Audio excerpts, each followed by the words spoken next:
أول واحد اللي هو الأزرق ده هنلاحظ إن هو مكتوب عليه for oily sensitive skin، وده معناه إن هو يناسب أكتر البشرة الدهنية اللي إفرازاتها زيادة، ولكن بتتحسس لما تيجي تستعمل غسول فيه ساليسيليك أسيد مثلا، تلاقيه بيجفف وشها جدا وكمان بيسبب احمرار.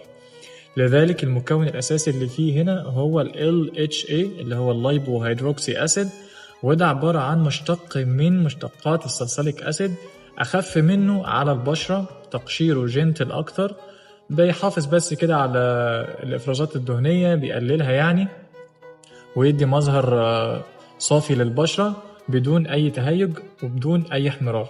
لذلك زي ما قلنا مكتوب for oily sensitive skin. طيب اللي جنب منه ده بقى هنلاحظ إن مكتوب عليه هنا 2% ساليسيليك أسيد زائد ال LHA.